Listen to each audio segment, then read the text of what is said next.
Dear viewers, welcome to Priyadarshini academy. இந்த வீடியோல நம்ம பார்க்க போறது 10th standard social science civics unit 3ல இருக்கிற ஃபர்ஸ்ட் லாங் ஆன்சர். இப்போ கொஸ்டின் ரீட் பண்றேன். Describe the executive and judicial powers of the President of India.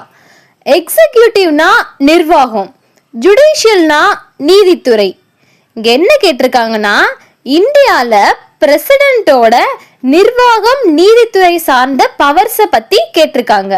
இந்த கொஸ்டின்கான ஆன்சர் பேஜ் நம்பர் 249லையும் 250லையும் இருக்கு. இப்ப ஃபர்ஸ்ட் பிரசிடென்ட்டோட எக்ஸிக்யூட்டிவ் பவர்ஸ் பத்தி பார்க்கலாம். Article 77 requires that every executive action of the union shall be taken in the name of the president. அதாவது article 77 என்ன சொல்லுதுன்னா, எல்லா நிர்வாகம் சார்ந்த செயல்கள் பிரசிடென்ட் தான் முடிவெடுக்கணும். இப்ப பிரசிடென்ட்டோட பவர்ஸை பார்க்கலாம். He appoints the prime minister and other members of the council of ministers, distributing portfolios to them on the advice of the prime minister. அதாவது பிரசிடென்ட் தான் பிரைம் மினிஸ்டரை கவுன்சில் ஆஃப் மினிஸ்டர்ஸை அப்பாயிண்ட் பண்ணுறாங்க. அப்படி அப்பாயிண்ட் பண்ணி அவங்களோட ஒர்க்கை அவங்களுக்கு டிஸ்ட்ரிபியூட் பண்ணுறாங்க prime மினிஸ்டரோடைய advice படி. அடுத்து he is responsible for making a wide variety of appointments. அதாவது பிரசிடென்ட் தான் நிறைய பேரை அப்பாயின்மெண்ட் பண்ணுறாங்க. யாரெல்லாம்னு பார்க்கலாம்.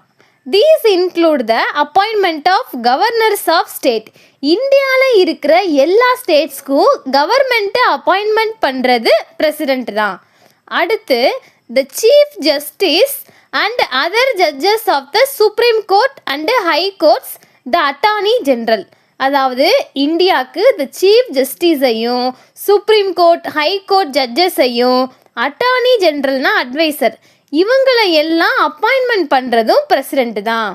அடுத்து காம்ப்ட்ரோலர்னா ஃபினான்ஷியல் கண்ட்ரோலர். அடுத்து ஆடிட்டர் ஜெனரலையும் அப்பாயிண்ட் பண்ணுறது பிரசிடென்ட் தான்.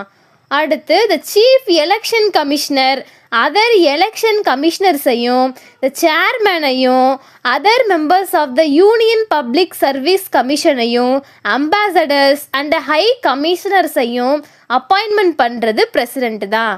இது எல்லாம் தான் பிரசிடென்ட்டோட எக்ஸிக்யூட்டிவ் பவர்ஸ். இப்போ பிரசிடென்ட்டோட ஜுடிஷியல் பவர்ஸ் பற்றி பார்க்கலாம். Article 72 confers on the president power.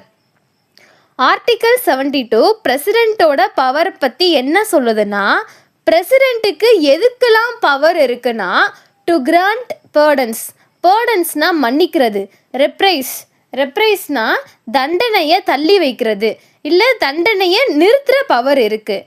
அடுத்து respites or remissions of punishment, அதாவது தண்டனையை நீக்கிற பவர்ஸும் பிரசிடென்ட்டுக்கு இருக்குது.